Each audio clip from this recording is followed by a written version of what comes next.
அருட்பெரும் ஜோதி அருட்பெரும் ஜோதி தனிப்பெரும் கருணை அருட்பெரும் ஜோதி எல்லாம் செயல்கூடும் என் ஆணை அம்பலத்தே எல்லாம் வல்லான் தனையே ஏத்து. ஓம் ஸ்ரீ ராமலிங்காபயம். ஓம் ஸ்ரீ ராமலிங்காபயம். ஓம் ஸ்ரீ ராமலிங்காபயம். எல்லோருக்கும் வணக்கம். இது எனது யூடியூப் சேனலான எல்லாம் செயல்கூடும் வள்ளலார். நான் வள்ளலார் முத்து பேசுகிறேன். இன்றைய பதிப்பில் நாம் அவா அறுத்தல் என்ற தலைப்பின் கீழ் வரும் முதல் பாடலை பார்க்க இருக்கின்றோம். முதலில் நான் பாடல் வரிகளை படிக்கிறேன், பின்பு விளக்கத்தை பார்ப்போம். தாள வாழ்க்கையிலே சார்ந்தவர் எல்லாம் தக்க முப்போதினும் தனித்தே சீலமார் பூசை கடன் முடிக்கின்றார். சிறியனேன் தவம் செய்வான் போலே ஞான மேலவர்க்கு காட்டி நான் தனித்தே நவிலும் இந்நாய் வயிற்றினுக்கே காலையாதிய முப்போதினும் சோற்றுக்கு கடன் முடித்து இருந்தனன் எந்தாய். இதுதான் இந்த பாடல்.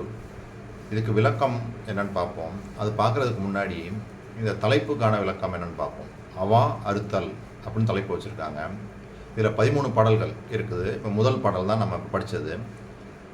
இந்த அவா அறுத்தல் விளக்கம் என்னன்னு பார்த்தோம்னா, வாழ்க்கையில் இடைவிடாமல் தோன்றி நம்மை அலைக்கழிக்கும் ஆசை வகைகளை எடுத்து ஓதி அவற்றின் தொடர்புகளை அளித்தல். அதாவது ஆசைகள் நமது மனத்தை கெடுத்து துன்பத்திற்கு உள்ளாக்குவனவாதலால் அதை ஒழிக்க வேண்டும். ஏன்னா ஆசை தான் துன்பத்திற்கு காரணம். அப்போ அதை ஒழிக்கணும். அது எந்தெந்த வகையிலெல்லாம் ஆசை வருது அப்படின்றத பட்டியலில் போட்டு அதை ஒழிக்கிறதுக்கான வழிவகைகளும் வள்ளல் பெருமான் சொல்கிறாங்க. அதுதான் அந்த வகையில் இந்த முதல் பாடல் எப்படி இருக்குன்னா, இதுக்கு விளக்கம் பார்த்துடலாம். எந்தை பெருமானே, மண்ணுலக வாழ்வு மேற்கொண்டவர் பலரும் தக்க முறையில் 3 காலத்தும் தனித்திருந்து ஒழுக்கமுடன் பூஜை கடன்களை செவ்வனே செய்து முடிக்கின்றார்கள். சிறுமை செயற்பண்புடைய நானோ தவம் செய்பவன் போலே மற்றவர்களுக்கு காட்டி உலகில் உள்ளவர்கள் காண தனிமையுற்று இழிவாக பேசப்படும் இந்த நாய் வயிற்றை நிறைப்பதன் பொருட்டு காலை நண்பகல் மாலை ஆகிய 3 பொழுதும் சோறுண்ணும் கடன்களையே செய்கின்றேன் அப்படின்னு சொல்கிறாங்க. அதாவது மற்றவங்கெல்லாம், அதாவது மண்ணுலக வாழ்வை மேற்கொண்ட பலரும் தக்க முயற்சிகள் செய்து 3 நேரமும் பூஜை கடன்களை செவ்வனே செய்கிறாங்க. அதாவது ஒழுக்கமுடன் பூஜை கடன்களை செவ்வனே செய்கின்றார்கள். ஆனால் நானோ இந்த வயிற்று, அதாவது நாய் வயிற்று அப்படின்னு சொல்கிறாங்க. நாய் வயிற்றை இழிவாக பேசப்படும் இந்த நாய் வயிற்றை நிரப்புவதன் பொருட்டு முக்காலமும் காலை நண்பகல் மாலை 3 நேரமும் சோறுண்ணும் கடன்களையே செய்தேன் அப்படின்றாங்க. அப்போ இந்த பாடல் மூலமாக வள்ளல் பெருமான் சோற்றின் மீது உள்ள ஆசை, அதாவது உணவின் மீது நாம் கொண்டிருக்கக்கூடிய இந்த ஆசையை விடணும் அப்படின்றது தான் இந்த பாடலை ஏற்றிருக்காங்க. தலைப்பு எப்படி வச்சுருக்காங்க? அவா அறுத்தல். அப்போ இந்த முதல் பாடலில் உணவின் மீது இச்சை இருக்கக்கூடாது அப்படின்றது தான் அங்கே சொல்லியிருக்கிறாங்க. அப்போ இதில் வள்ளல் பெருமான் இந்த சோற்றின் மீது ஆசை வைக்கக்கூடாது அப்படின்னு சொல்லி ஒரு 3-4 பாடல் மூலமாக, அதாவது 3 பாடல் அந்த உரைநடையில் அந்த அன்பூர்வன்ற தலைப்புலையும் இந்த உணவை பற்றி, உணவு மேலே ஆசை போகக்கூடாதுன்னு சொல்லியிருக்காங்க. அந்த இதை முதல்ல பார்த்துருவோம். அந்த பாடலை படித்து சிறிதாக ஒரு விளக்கம் பார்த்துருவோம். அதுக்கப்புறம் அதாவது நித்திய கர்ம விதிகள் உபதேசங்கள், அதாவது உரைநடை பகுதியில் உபதேசங்கள்ன்ற தலைப்பில் நித்திய கர்ம விதின்னு சொல்லி சாதாரண விதி, பொது விதி, சிறப்பு விதின்னு சொல்லியிருக்காங்க. அதில் சாதாரண விதியிலையும் சிறப்பு விதியிலையும் உணவு எப்படி எடுக்கணும், எந்தெந்த நேரங்களில் என்னென்ன எடுக்கணும்னு சொல்லியிருக்கிறாங்க. அந்த உணவு மட்டும் நிறைய சொல்லியிருக்கிறாங்க. நித்திய கர்ம விதிகளில் உணவு, உறக்கம், மைதுனம் எல்லாத்தையும் பற்றி சொல்லியிருக்கிறாங்க. நாம் இந்த இப்போ நம்ம உணவை பற்றி பார்க்குறதுனால உணவை பற்றி என்னென்ன சொல்லியிருக்கிறாங்க எத்தனை நேரம் ஆகாரம் சுத்த சன்மார்க்கத்தில் அவர் வந்து சொல்கிறாங்க, அது சரியாக இருக்குன்னு சொல்கிறாங்க அப்படின்றத பார்ப்போம். அதோடு கூட என்னோடய அனுபவத்தையும் சேர்த்து நான் உங்களுக்கு வந்து ஒரு தெளிவாக சொல்லிடுறேன். சரி, முதல்ல இந்த பாடலை பார்த்துருவோம். அதாவது உணவின் மீது இச்சை செல்லக்கூடாது அப்படின்றதுக்கு வள்ளல் பெருமான் எப்படி தெளிவாக சொல்கிறாங்க அப்படின்றத பார்த்துருவோம். அதுக்கப்புறம் அந்த நித்திய கர்ம விதியில் சொன்ன விஷயங்களையும் பார்ப்போம். அதாவது முதல் பாடலில் எப்படி சொல்கிறாங்கன்னா, சோற்றிலே விருப்பம் சூழ்ந்திடில் ஒருவன் துண்ணு நல் தவம் எல்லாம் சுருங்கி ஆற்றிலே கரைத்த புலி எனப்போம் என்று அறிஞர்கள் உரைத்திடல் சிறிதும் போற்றிலேன் உன்னை போற்றிலேன் சுவையில் பொருந்திய காரசாரஞ்சேர் சாற்றிலே கலந்த சோற்றிலே ஆசை தங்கினேன் என் செய்வேன் எந்தாய். இதுக்கு நம்ம ஏற்கனவே பலமுறை விளக்கம் பார்த்துருக்குறோம். அதாவது ஆற்றுல புளியை கரைச்சது மாதிரி இந்த சோத்தில் வந்து விருப்பம் நம்மளுக்கு இருந்தது அப்படின்னா அதில் வந்து ஒருத்தன் செய்யக்கூடிய அந்த தவம் எதுவுமே வந்து பிரயோஜனப்படாது. அதனால் அதில் வந்து இச்சை வைக்கக்கூடாது அப்படின்னு சொல்லி இங்கே சொல்கிறாங்க. அதான் சொல்கிறாங்க பாருங்கள், சுவையிலே பொருந்திய காரசாரஞ்சேர் சாற்றிலே கலந்த சோற்றிலே ஆசை தங்கினேன் என் செய்வேன் எந்தாய். அப்போ அந்த உணவு, அந்த அறுசுவை உணவு மேலே வந்து நம்மளுக்கு இச்சை போகக்கூடாது. அப்படி போச்சு அப்படின்னா நாம் செய்யக்கூடிய தவம் எல்லாம் வீண் அப்படின்னு சொல்லி சொல்கிறாங்க. சரி, அடுத்து இந்த பாடலில் உடம்பு ஒரு வகை அறியீர் உயிர் வகையை அறியீர் உடல் பருக்க உண்டு நிதம் உறங்குதற்கே அறிவீர் மடம் புகு பேய் மனத்தாலே மயங்குகின்றீர் மனத்தை வசப்படுத்தீர் வசப்படுத்தும் வழிதுரை கற்றறியீர் இடம்பெறு பொய் வாழ்க்கையிலே இன்பதுன்பம் அடுத்தே எண்ணி எண்ணி இழைக்கின்றீர் ஏழை உலகீரே நடம்புரி என் தனித்தந்தை வருகின்ற தருணம் நன்னியது நன்னுமினோ புண்ணியம் சார்வீரே. இந்த பாடலில் எப்படி சொல்கிறாங்கன்னா, உடம்பு ஒரு வகையை உங்களுக்கு தெரியலை, உயிர் எப்படி வரும் அந்த வகையும் உங்களுக்கு தெரியல, ஆனால் உடல் பருக்க உண்டு நிதம் உறங்குதற்கு அறிவீர். இது யாருமே சொல்லித்தரல, இயல்பாகவே நம்மளுக்கு தெரிஞ்சு வச்சுருக்கிறோம். எப்படி சாப்பிடணும், எப்படி நல்லா தூங்கணுன்றது நல்லா தெரிஞ்சு வச்சுருக்கிறோம். மடம் புகு பேய் மனத்தாலே மயங்குகின்றீர் மனத்தை வசப்படுத்தும் வழிதுரையும் கற்றறியீர் இடம்பெறு பொய் வாழ்க்கையிலே இன்பதுன்பம் அடுத்தே எண்ணி எண்ணி இழைக்கின்றீர் ஏழை உலகீரே. நம்மளையெல்லாம் ஏழைன்றாங்க பாருங்க. இடம்பெறு பொய் வாழ்க்கையிலே இன்பதுன்பம் அடுத்தே எண்ணி எண்ணி இழைக்கின்றீர் அப்படின்னு இங்கேயும் வந்து உணவு உண்டு உறங்குறத வந்து அவர் வந்து ப்ரிஃபரே சொல்லவே இல்லை. உடம்பு, அதாவது உணவு உண்டு உடல் பருக்க உண்டு நிதம் உறங்குதற்கே அறிவீர் அப்படின்றாங்க. அப்போ இங்கேயும் வந்து உணவில் வந்து ரொம்ப கவனமாக இருக்குன்னு சொல்கிறாங்க. உண்டு உறக்கம் கொள்வது, அந்த உணவினால் வரக்கூடிய சோம்பல், அதை தொடர்ந்து வரக்கூடிய துன்பங்கள், இது எதையுமே வந்து வள்ளல் பெருமான் வந்து சொல்லலை. அது எப்படி நித்திய கர்ம விதியில் நம்ம பார்க்கும்போது தெரியும், எப்படி எத்தனை ஒரு நாளைக்கு சுத்த சன்மார்க்கத்தில் எத்தனை முறை உணவு கொள்ளலாம் அப்படின்னு நாங்கள் சொல்லியிருக்காங்க. என்னென்ன உணவுகள்லாம் கொள்ளலான்றது டீட்டெயிலாக சொல்லியிருக்காங்க, அதை பார்ப்போம். சரி, அடுத்து இன்னொரு பாடல் கூட, ஈரமும் அன்பும் கொண்டு இன்னருள் பெற்றேன் என் மார்க்கம் இரவாத சன்மார்க்கம் தோழி காரமும் மிகுப்புளி சாரமும் துவர்ப்பும் கைப்போடே உப்போடே கசப்போடே கூட்டி ஊரமுது உண்டு நீ ஒளியாதே அந்தோ ஊழிதோறு ஊழியும் உளவாமை நல்கும் ஆரமுது உண்டு என்னோடு ஆடேடி பந்து அருட்பெரும் ஜோதி கண்டு ஆடேடி பந்து. பாருங்க, இங்கேயும் தெளிவாக சொல்கிறாங்க, நான் வந்து ஜீவர்களிடம் இரக்கமும் கடவுளிடம் அன்பும், அதாவது பக்தியும் கொண்டு இன்னருளை பெற்றுக்கொண்டேன். என் மார்க்கம் இரவாத சன்மார்க்கம் அப்படின்னு சொல்லி தெளிவாக சொன்னவங்க அடுத்து என்ன சொல்கிறாங்க, காரமும் மிகுப்புளி சாரமும் துவர்ப்பும் கைப்போடே உப்போடே கசப்போடே கூட்டி ஊரமுது உண்டு நீ ஒளியாதே அந்தோ. நாம் சாப்பிடக்கூடிய இந்த அறுசுவை உணவுகளை சாப்பிட்றோம்ல, இதைத்தான் அவர் வந்து ஊரமுதுன்றாங்க.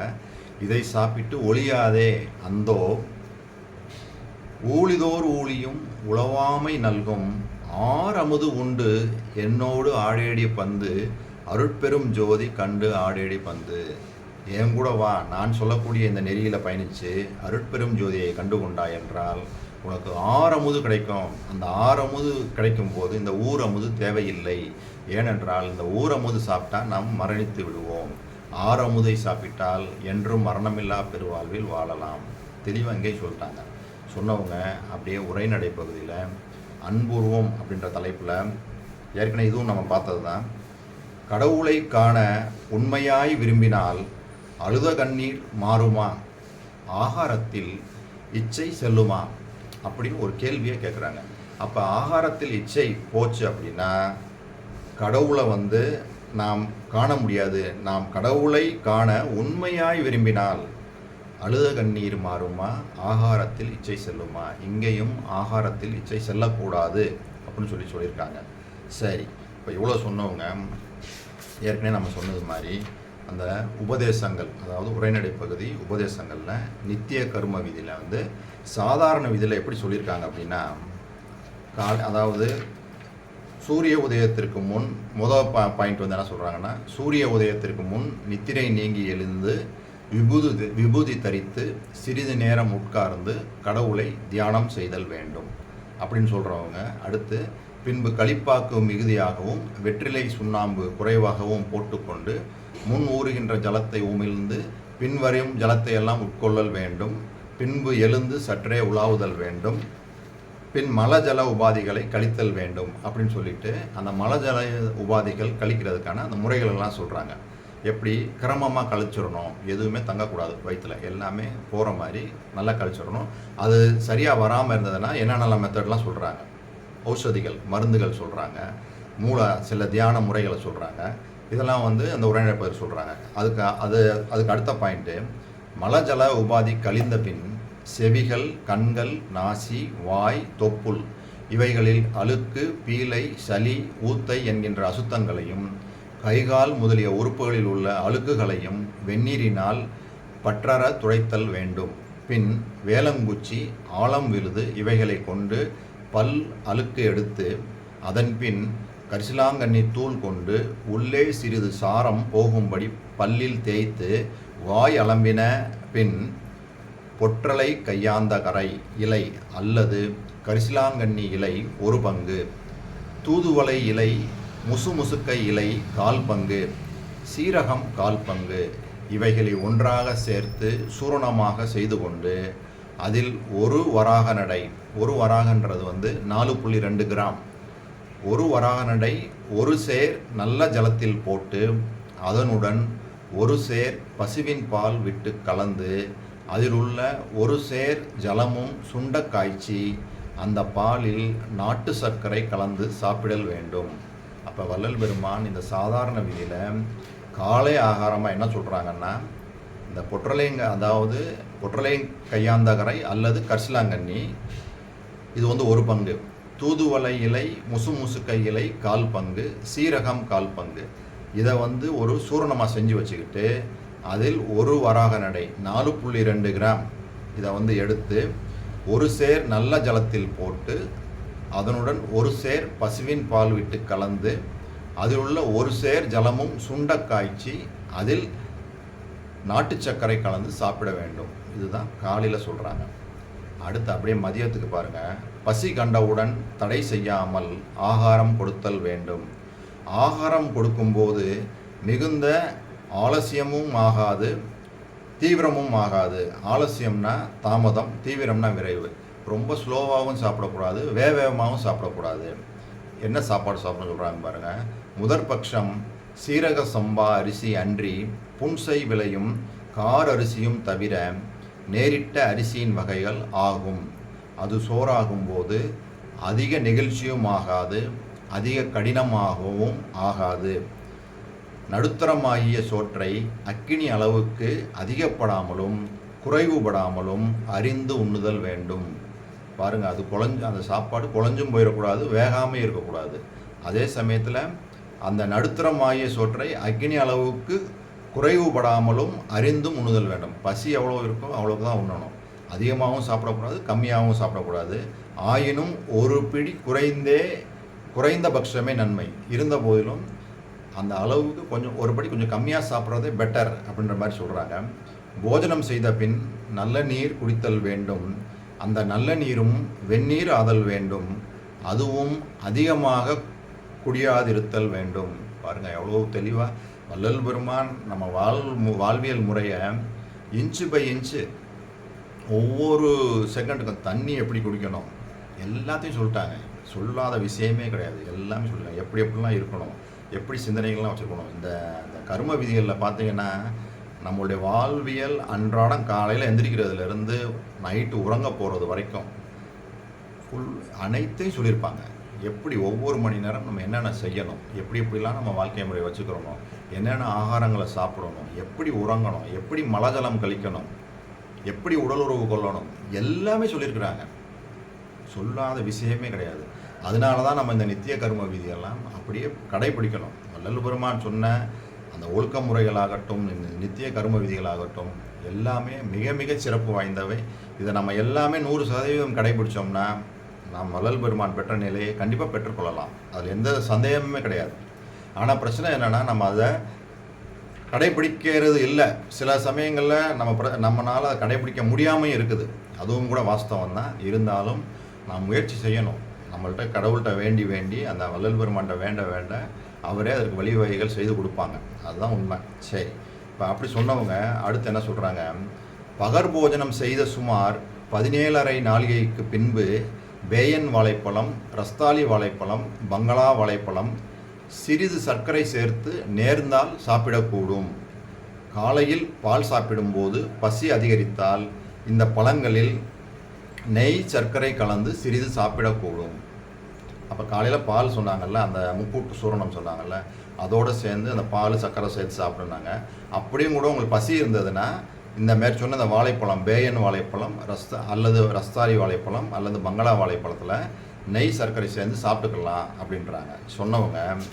அடுத்து இரவு ராபோஜனம் பகல் போஜனத்தை பார்க்கிலும் அற்பமாக புசித்தல் வேண்டும். அப்போ அந்த இரவு உணவு என்ன சொல்கிறாங்க, பகல் போஜனத்தை காட்டிலும் அற்பமான, அதில் பாதி, ரொம்ப கொஞ்சம்தான், சொற்பமாக எடுத்துக்கிறணும் அப்படின்னு தான் சொல்கிறாங்க. அப்போ இது சாதாரண விதியில் சொன்னவங்க. அப்படியே சிறப்பு விதியெல்லாம் அந்த சாத்தியர்களுக்கு உண்டான விதி. இந்த விதியில் எப்படி சொல்கிறாங்கன்னா, காலையில் உண்ணாமல் சுமார் 15 நாளிகைக்கு உண்ணுதல் அப்படின்னு சொல்கிறாங்க. அப்போ காலையில் சாப்பிடாம 15 நாளிகைக்கு உண்ணுதல்னா 6 மணி நேரம். அப்போ 6 மணிலேருந்து 6 மணினா மதியம் 12 மணிக்கு தான் சாப்பிட சொல்கிறாங்க. அப்போ காலையில் என்ன சாப்பிடணும்னு அடுத்து அவரே சொல்கிறாரு, காலையில் சூரிய உதயமானவுடன் தூதுவளை, பொன்னாங்கண்ணி, வில்வம், சீந்தில், பொற்றாழை கையாந்தகரை, புளியாரை, வல்லாரை, நன்னாரி, கடுக்காய், மிளகு, அருகம்வேர் இவைகளில் யாதாயினும் ஒன்றை பசும்பாலில் சுத்தி செய்து சூரணமாக்கி கொண்டு சர்க்கரையில் கலந்தாவது அல்லது சூரணமாகவாவது பசும்பாலில் அனுபானித்தாவது சிறிது சிறிதாக உண்ணுதல். பாருங்கள், ஒவ்வொரு வார்த்தைக்கும் இம்பார்ட்டன்ஸ் எவ்வளோ தெளிவாக சொல்கிறாங்க பாருங்கள். காலையில் சூரிய உதயமானவுடன் இந்த மூலிகைகள் சொல்கிறாங்க, தூதுவளை, பொன்னாங்கண்ணி, வில்வம், சீந்தில், பொற்றலை கையாந்தகரை, புளியாரை, வல்லாரை, நன்னாரி, கடுக்காய், மிளகு, அருகம்வேர் இவைகளில் யாதாயினும் ஒன்றை பசும்பாலில் சுத்தி செய்து சூரணமாக கொண்டு சர்க்கரையில் கலந்தாவது அல்லது சூரணமாகவாவது பசும்பாலில் அனுபானித்தாவது சிறிது சிறிதாக உண்ணுதல். இதுதான் காலை ஆகாரம். அப்போ சுத்த சன்மார்க்கத்தில் நம்ம தீவிரமாக பயணிக்கணும் அப்படின்னா இதைத்தான் நம்ம ஃபாலோ பண்ணணும். அதுக்கப்புறம் என்ன சொல்கிறாங்க, சுமார் 15 நாளிகைக்கு உண்ண தொடங்கும்போது மதியத்துக்கு சொல்கிறாங்க. இப்போ காலையிலக்கு என்னென்று தெரிஞ்சிருச்சு, காலை ஆகாரம் சுத்த சன்மார்க்கத்தில் கிடையாது. நம்ம சுத்த சன்மார்க்கத்துக்கு நான் தீவிரமாக பயிர்ந்துட்டு வர்றேன், அதான் சாதாரண விதியில் அதுலேயும் காலை ஆகாரம்னு எதுவும் சொல்லலை. அங்கேயும் இதை தான் சொல்கிறாங்க, பாலில் கலந்து தான் சாப்பிட சொல்கிறாங்க, இங்கேயும் அதான் சொல்கிறாங்க. அப்போ சாதாரண விதியாகட்டும், பொது விதியாகட்டும், அதாவது சாதாரண விதியாகட்டும், சிறப்பு விதியாகட்டும், எல்லாத்துலேயுமே வள்ளல் பெருமான் சொல்கிறது காலை ஆகாரம் இல்லை. நாம் சுத்த சன்மார்க்கம் நம்ம 3 நேரம் சாப்பிட்றோம் அப்படின்னா நாம் ஈடேற முடியாது. அதுதான் உண்மை. அப்போ நிறைய பேர் சொல்லுவாங்க, என்னுடைய மாடர்ன் சயின்ஸ் என்ன சொல்லுது, காலையில் வந்து நீங்கள் சாப்பிட்டே ஆகணும், இல்லாட்டினா மூளைக்கு ஆக்சிஜன் போகாது, பல பிரச்சனைகள் ஆகும் அப்படின்லாம் சொல்கிறாங்க. ஆனால் நம்ம வந்து வள்ளல் பெருமான் சொல்கிற முறைப்படி நம்மளுக்கு வந்து உடல் உழைப்பு அதிகமாக இல்லாமல் ஒரு அமைதியான வாழ்க்கையை நம்ம வாழும்போது இதை கடைபிடிச்சா எந்த தொந்தரவும் ஆகாது அப்படின்றதான் உண்மை. இது என்னுடைய அனுபவம். ஆனால் அனுபவத்தில் தான் நான் சொல்கிறேன். அதே சமயத்தில் இது யார் யாருக்கெல்லாம் இது வந்து பொருந்தாது அப்படின்னு பார்த்தீங்கன்னா, ஏற்கனவே வந்து உடல் உபாதைகள் உள்ளவங்க, அதாவது சுகர் பேஷண்ட்டோ, பிபியோ, வேறு விதமான உடல் சம்பந்தமான ஏதாவது ஆப்ரேஷன் பண்ணியிருக்கலாம், உடல் சம்பந்தமான பிரச்சனைகள் உள்ளவங்க, மெடிக்கேஷன்ஸ் எடுத்துக்கிட்டு இருக்கவங்க, மருந்து மாத்திரைகள் டாக்டரின் அதாவது மருத்துவர்களுடைய ஆலோசனையின்படி மருந்து மாத்திரைகள் எடுத்துக்கொண்டு இருப்பவர்கள், அல்லது அவங்களுடைய உடம்பில் சில பிரச்சனைகள் உள்ளவங்க, அவங்களுக்கு வந்து இது சரியாக சூட் ஆகாது. அதனால் மருத்துவர்களுடைய ஆலோசனை இல்லாமல் இதை செய்யக்கூடாது. ஏன்னா பக்க விளைவுகள் கண்டிப்பாக வரும். அவங்களுக்கெல்லாம் கரெக்டாக மாத்திரை சாப்பிட்டு சில உணவுகள்லாம் எடுக்க சொல்லியிருப்பாங்க. அங்கே போயிட்டு நம்ம இதை அப்ளை பண்ண முடியாது. அப்போ உடல் தொந்தரவு இருக்கவங்க சரியாக வராது. அதே சமயத்தில் இன்றைய சூழ்நிலையில் வந்து நமக்கு பொருள், அதாவது பணம் காசு தேவை. அதுக்காக நம்ம தேடி ஓடும்போது நீண்ட தூரம் பயணம் செஞ்சு போய் வேலை செய்கிறோம், ஸ்ட்ரெஸ்ஸாக போய் ஒர்க் பண்ணுறோம். அந்த மாதிரி சமயத்துலையும் நீங்கள் காலையில் சாப்பிடாம போயிருந்தீங்கன்னா உங்களுக்கு பிரச்சனைகள் உண்டாகும். ஸோ அந்த மாதிரி உள்ளவங்களுக்கும் இது வந்து சூட் ஆகாது. யாருக்கு இது சூட் ஆகும் அப்படின்னா, ரிட்டையர்மெண்ட் லைஃபுக்கு வந்து, அதாவது ரிட்டையர்மெண்ட் லைஃபு அல்லது வேறு எந்த ஒரு பணம் வந்து தேடி ஓடணும் அப்படின்ற அந்த ஒரு எண்ணம் இல்லாமல், அதே சமயத்தில் அமைதியான வாழ்க்கை, வேறு வேலைகள் எதுவும் இல்லாமல் அமைதியாக இருக்கிறவங்களுக்கு இது வந்து கண்டிப்பாக 100% ஒர்க் அவுட் ஆகும். அதே சமயத்தில் உடம்புலையும் எந்த நோவுகளும் இருக்கக்கூடாது.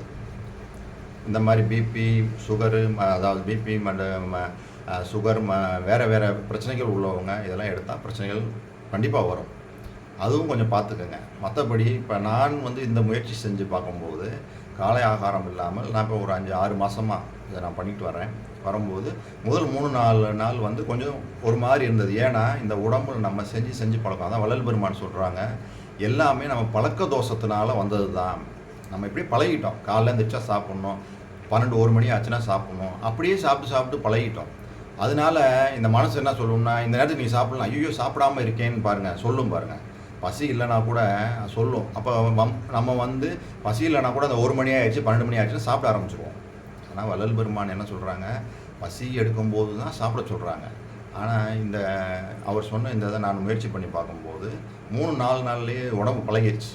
பழகுனதுக்கப்புறம் இப்போ இவர் சொன்னது மாதிரி செய்யும்போது என்ன ஒரு நன்மை, இப்போ இந்த செரீன் லைஃப்பை அமைதியாக இப்போ போயிட்டுருக்க இந்த லைஃப்பில் செய்யும்போது என்ன நடக்குது அப்படின்னா, உடம்புல நல்ல ஒரு மாற்றங்கள் தெரியுது. என்னன்னா, உடம்புல உள்ள இந்த கழிவுகள் எல்லாம் ஃபுல்லாக கழிஞ்சிரும். உங்களுக்கு வந்து எதுவுமே தங்காது. ஏன்னா அந்த ஒரு நேரம் நீங்கள் சாப்பிடாமல் இருக்கிறதுனால உடம்புக்கு வந்து மீதி 2 நேரம் தான் நம்ம சாப்பிட்றோம். நல்ல செரிமானமாகி மலம் ஒன்று கூட தங்காது உள்ள. நம்மளுக்கே நல்லா தெரியும். இது இரவு சாப்பிட்ட உணவு, மதியம் சாப்பிட்ட உணவு வெளியேறிடும். அதே மாதிரி இரவு சாப்பிட்ட உணவும் ஒரு நாளைக்கு 2 தடவை க்ளீனாக போயிடும். வயிற்றில் வந்து எந்த ஒரு கழிவுமே தங்காது அப்படின்னு நம்மளுக்கே நல்லா தெரியுது. கழிவுகள் தங்கலை அப்படின்னாலே உங்களுக்கு நோய்கள் வராது. 1. 2வது, இப்போ காலையில் சாப்பிடாம இருந்து மதியம் சாப்பிடும்போது நல்ல பசி எடுக்குது. அதான் அதே சமயத்தில் பசி எடுக்கும்போது என்ன சொல்கிறாங்க, அப்பையும் வந்து நம்ம வந்து வேகமாக சாப்பிடக்கூடாது, தாமதமாகவும் சாப்பிடக்கூடாது, அளவுக்கு அதிகமாகவும் சாப்பிடக்கூடாது. ஒரு பிடி, அதாவது நம்ம பசிக்கு கொஞ்சம் ஒரு பிடி கம்மியாக சாப்பிட்டாலே போதும் அப்படின்ற மாதிரிலாம் சொல்கிறாங்க. ஆனால் மதிய நேரத்தில் அதிகமான பசியினால நம்ம அதிகமாக சாப்பிட்ற அந்த எண்ணங்கள் தான் வருது. அதே சமயத்தில் வள்ளல் பெருமான் சொன்னது மாதிரி இந்த இச்சையெல்லாம் போகணும் அப்படின்னு சொல்கிறாங்கல்ல. ஆனால் சில பதார்த்தங்கள் மேலே இச்சை இருக்குது, அதெல்லாம் கண்டிப்பாக இருக்குது, அதெல்லாம் போகணும். அந்த வள்ளல் பெருமான் சொன்னது மாதிரி அந்த உணவு முறைகள் அதுலெல்லாம் வந்து சில இதெல்லாம் கடைபிடிக்க முடியாமல் இருக்குது. ஏன்னா நம்ம குடும்ப சூழ்நிலையில் இருக்கிறதுனால பல இதில் அவங்களோட நம்ம காம்ப்ரமைஸ் பண்ணிட்டு போகிற மாதிரி இருக்குது. நம்ம எப்பயுமே இதே செய்யின்னு சொல்லிகிட்டே இருந்தோம்னு வச்சுக்கோங்களேன், அவங்க வந்து அதை ஒத்துக்கிற மாட்டாங்க. இப்போ வள்ளல் பெருமான் வந்து முக்கியமாக இதில் காய்கறியில் என்ன சொல்கிறாங்க அப்படின்னா, முருங்கைக்காய், கத்திரிக்காய், வாழைக்காய் இதைத்தான் வந்து சொல்லிட்டு வராங்க. சில கீரை வகைகளை சொல்கிறாங்க. வீட்டில் நம்ம இதையே செஞ்சுட்டே இருங்கன்னு சொன்னாங்கன்னு வச்சுக்கோங்களேன், அவங்க வந்து கண்டிப்பாக டென்ஷன் ஆகிடுவாங்க. அப்போ நம்ம வாரத்தில் ஒரு 2 நாள் வெள்ளிக்கிழமை ஒரு செவ்வாய்க்கிழமை அது மட்டும் அன்னைக்கு கூட அப்படின்னு சொல்லலாம். மீதி நேரங்களில் அவங்களுக்கு பிடிச்ச காய்கறிக்கு போயிடுவாங்க. அவங்களுக்கு பிடிச்சதெல்லாம் என்னது, வள்ளல் பெருமான் சொல்லாத உருளைக்கிழங்கு, அதைத்தான் இன்றைக்கி வந்து பெருசாக எடுத்து சொல்லிக்கிட்டு இருக்காங்க. உருளைக்கிழங்கு, அந்த கேரட்டு, இந்த மாதிரி பாவக்காய், இதெல்லாம் சொல்கிறாங்க. வள்ளல் பெருமான் அந்த விதைக்கு போகவே இல்லை. இது 3 மெயினானது, இந்த 3 சொல்லிடுறாங்க. இதையே வந்து நீங்கள் இது பண்ணிட்டு இருந்தாலே போதும். ஆனால் உண்மைக்கே நம்ம அதெல்லாம் செஞ்சு சாப்பிடும்போது பார்த்தீங்கன்னு வச்சுக்கோங்களேன், வள்ளல் பெருமான் சொன்னது முற்றிலும் சரி. செஞ்சு பார்க்கும்போது கண்டிப்பாக அவர் சொல்கிறதெல்லாம் மிகவும் ரொம்ப சீப்பாக கிடைக்கிது. அதனாலேயே இவங்க வாங்க மாட்டேங்கிறாங்க. 10 ரூபா 15 ரூபாய்க்கு கிடைக்கிது. அதை வாங்கி செஞ்சு சாப்பிட்டாலே போதும். வேறு நீங்கள் எதுவுமே பெரிய காய்கறிகளுக்கெலாம் போகவே வேண்டியதில்லை. உண்மை, வள்ளல் பெருமான் சொன்னது அனைத்துமே உண்மை. நம்மளுடைய உடம்புக்காகவும் இதுக்காகவும் சொல்லியிருக்காங்க. அதே மாதிரி இப்போ நான் அந்த காலையில் வந்து அந்த ஆகாரம் முடிச்சதுனால எனக்கு உடம்புக்கு எந்த ஒரு சோர்வோ எதுவுமே கிடையாது. இன்னும் நல்லா தான் கம்ஃபர்டபுளாக தான் ஃபீல் பண்ணுறேன். அப்போ இதுலேருந்து என்ன தெரியுது, நம்ம பழக்க தோஷத்துக்காக இப்படி பழக்கி விட்டுட்டாங்க. காலைல சாப்பிட்ணும், மதியம் சாப்பிட்ணும், நைட்டு சாப்பிட்ணுன்னு. நம்ம முதல்ல இருந்தே இப்படி பழகிட்டு வந்திருந்தோம்னா காலை சாப்பாடு கண்டிப்பாக தேவையில்லை அப்படின்றதான் உண்மை. ஆனால் இது வந்து மாறுபடும். நீங்கள் வந்து வேலைக்கு போய் இருக்கும்போது அதிகமாக உடல் உழைப்பு செய்யும்போது காலை உணவு கண்டிப்பாக தேவைப்படும். அது இல்லாமல் நீங்கள் வந்து ஒரு அமைதியான வாழ்க்கையை வாழ்கிறீங்க அப்படின்னும்போது நீங்கள் அதே மாதிரி உங்களுக்கு எந்த ஒரு உடல் சார்ந்த பிரச்சனைகளும் இல்லாமல் இருக்கும்போது நீங்கள் இதை முயற்சி செய்து பார்க்கலாம். கண்டிப்பாக நல்லா தான் இருக்குது அப்படின்றதுல என்னுடைய அனுபவத்தை நான் சேர்த்து சொல்கிறேன். சரி, இப்போ அடுத்து சொன்னவங்க மதிய சாப்பாடு சொல்கிறாங்க. சுமார் 15 நாளிகைக்கு உண்ண தொடங்கும் போதுன்னா 12 மணி, பகல் 12 மணி, அதாவது காலைல 6 மணிலேருந்து 15 நாளிகைனா 12 மணி. சுமார் 15 நாளிகைக்கு உண்ண தொடங்கும் போது முன்பு புசித்த போஜனம் முழுதும் ஜீரணித்ததை நன்றாக ஊன்றி அறிந்து பின்பு ஜீரணித்த அக்கணமே விருப்பால் ஏறாமலும் வெறுப்பால் குறையாமலும் தராசு முனை போல் அளவறிந்து அந்த அளவின்படி அதிக விரைவும் அதிக தாமதமும் இல்லாதபடி சமமாக புசித்தல். நான் ஏற்கனவே உங்கள்கிட்ட சொல்லிட்டேன், வேகமாகவும் சாப்பிடக்கூடாது, ரொம்ப ஸ்லோவாகவும் சாப்பிடக்கூடாது. அதே சமயத்தில் நம்மளுக்கு பிடிச்ச ஆகாரமாக இருக்குது, அதாவது ருசியாக இருக்குன்றதுக்காக அதிகமாகவும் சாப்பிடக்கூடாது, ருசி இல்லை அப்படின்றதுக்காக கம்மியாகவும் சாப்பிடக்கூடாது அப்படின்றது தெளிவாக சொல்கிறாங்க. பசி வந்து தான் சாப்பிடணுன்றாங்க. ஆனால் கண்டிப்பாக காலையில் வெறும் இந்த பால் மட்டும் குடிச்சிட்டு நம்ம இருக்கும்போது 12 மணிக்கு நல்லா பசி எடுக்கும், அருமையாக பசி எடுக்கும். அப்போ வந்து நீங்கள் எந்த ருசி இல்லாத சாப்பாடு கூட உங்களுக்கு ருசியாக தான் தெரியும் கண்டிப்பாக. அதே சமயத்தில் வள்ளல் பெருமான் ப்ரிஃபர் பண்ணி சொல்லியிருக்க இந்த உணவு முறைகளை சாப்பிட்டோம்னா கண்டிப்பாக உடம்புக்கு எந்த நோவும் வராது, தேக சக்தி கண்டிப்பாக கிடைக்கும். கரெக்டான முயற்சி பண்ணோம்னா நீங்கள் வந்து உண்மைக்கே வந்து இது அந்த பயனை நீங்கள் அனுபவிக்கணும். அப்படின்னா வள்ளல் பெருமான் உரைநடை பகுதியில் இந்த நித்திய கர்ம விதியில் சொன்ன விஷயங்களை எடுத்து படிங்க. படித்து உங்கள் வாழ்நாளில் பின்பற்றுங்க. கண்டிப்பாக சொல்கிறேன், உங்களுக்கு வந்து எந்த பிரச்சனையுமே வராது.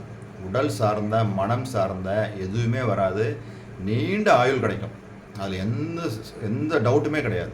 ஏன்னா அவர் அதுக்கு தான் சொல்லியிருக்காங்க, இந்த தேகத்தை விட்டுறக்கூடாதுன்றதுக்கு தான் இந்த நித்திய கர்ம விதியில் இதில் சொன்னதை ஒன்று கூட எம்மி விடாமல் நம்ம பண்ணணும். அப்படின்னோம்னா கண்டிப்பாக தேக ஆரோக்கியம். நீங்கள் டாக்டர் பக்கமே காலடி எடுத்து வைக்க வேண்டியதே இல்லை.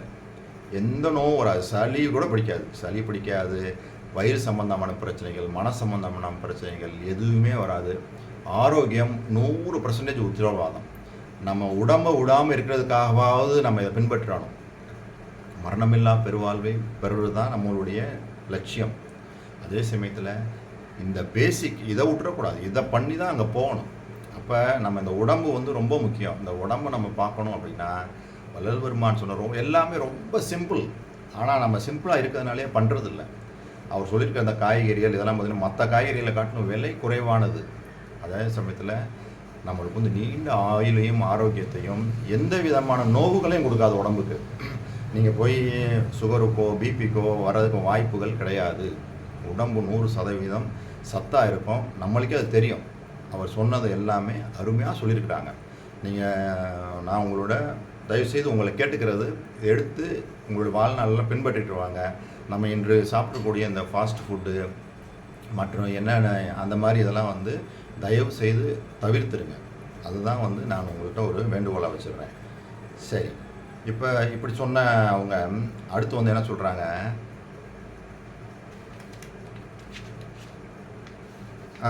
அப்புறம் அடிக்கடி தாக நீர் குடியாமல் போஜனம் செய்த பின்பு ஒரு தரமாக இளம் சூடுள்ள வெந்நீரை கிரமமாக தாகத்துக்கு கொண்டு குளிர்ந்த ஜலம் சிறிதும் கொள்ளாது தள்ளுதல். பாருங்க, அடிக்கடி தாக நீர் குடியாமல் போஜனம் செய்த பின்பு ஒரு தரமாக இளம் சூடுள்ள வெந்நீரை கிரமமாக தாகத்துக்கு கொண்டு குளிர்ந்த ஜலம் சிறிதும் கொள்ளாது தள்ளுதல். அருமையாக சொல்லியிருக்காங்க. சொன்னவங்க இரவு சாப்பாடு என்ன சொல்கிறாங்க, இரவில் 10 நாழிகைக்குள் மத்தியான போஜனத்துக்கு அரைத்தரமாக புசித்தல். அப்போ இரவில் மதியம் என்ன சாப்பிட்டோமோ அதில் அரைத்தரம், அதில் பாதி தான் சாப்பிடணும் அப்படின்னு சொல்லி இந்த சாதாரண விதியில் சொல்லியிருக்காங்க.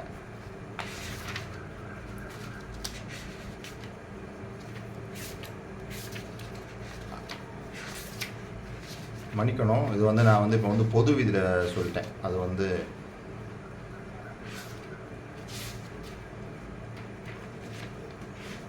சார், இப்போ நான் இப்போ சொன்னது சிறப்பு விதிக்கு போயிட்டேன். அதாவது இப்போ இரவு இராபோஜனம் பகல் போஜனத்தை பார்க்கிலும் அற்பமாக புசித்தல் வேண்டும் சொன்னாங்கல்ல. சொன்னதுக்கப்புறம் இப்போ அடுத்து சிறப்பு விதி தானே பார்த்தோமா. சிறப்பு விதியில் தான் காலையில் உண்ணத் தொடங்கும் போது முன்பு புசித்த போஜனத்திற்கு முழுதும் ஜீரணித்தை நன்றாக ஊன்றி அறிந்து பின்பு ஜீரணித்த அக்கணமே விருப்பால் ஏறாமலும் வெறுப்பால் குறையாமலும் தராசு முனை போல் அளவறிந்து அந்த அளவின்படி அதிக விரைவும் அதிக தாமதமும் இல்லாதபடி சமமாக புதித்தல். இது மதியம் சொன்னாங்க. அதாவது இரவுக்கு என்ன சொல்லிட்டாங்க, அந்த தாக நீர், அதாவது அடிக்கடி தாக நீர் குடியாமல் போஜனம் செய்த பின்பு ஒரு தரமாக இளம் சூடுள்ள வெந்நீரை கிரமமாக தாகத்துக்கு கொண்டு குளிர்ந்த ஜலம் சிறிதும் கொள்ளாது தள்ளுதல் அப்படின்னு சொன்னவங்க. அடுத்து இரவில் 10 நாழிகைக்குள் மத்தியான போஜனத்துக்கு அரைத்தரமாக புசித்தல். மதியம் என்ன சாப்பிட்டோமோ அதுக்கு ஆஃப் தான் நைட்டு சாப்பிடணும் அப்படின்னு சொல்லி இந்த சிறப்பு விதியில் சொல்கிறாங்க. இப்போ நான் சொன்ன இந்த விஷயங்கள் எல்லாம் உங்களுக்கு புரிஞ்சிருக்குன்னு நினைக்கிறேன். நான் இப்போ ஏன் இதெல்லாம் எடுத்து உங்களுக்கு இப்போ சொன்னேன் அப்படின்னா, வள்ளல் பெருமான் இந்த அவா அறுத்தலில் முதல் பாடல்லே என்ன சொல்கிறாங்க, உணவு மேலே இச்சை போகக்கூடாது. அதுக்காக அந்த பாடல் படித்து காமிச்சேன். அதே மாதிரி நித்திய கர்ம விதியில் உணவை பற்றி சொல்லியிருக்கிறாங்க. அப்போ நம்ம சுத்த சன்மார்க்கியாக நாம் 3 வேளை உணவு சொல்லலை, அவர் 2 வேளை உணவு தான் எடுக்க சொல்கிறாங்க. காலையில் அந்த முக்கூட்டு சூரணத்தில் அந்த பாலில் போட்டு சர்க்கரை கலந்து சாப்பிட சொல்கிறாங்க. அப்படின்றத தெளிவோடு நான் இந்த வீடியோவை நிறைவு செய்கிறேன். இதுவரை பொறுமை காத்து எனது வீடியோவை பார்த்தவங்களுக்கு கோடான கோடி நமஸ்காரங்களும் நன்றிகளும்.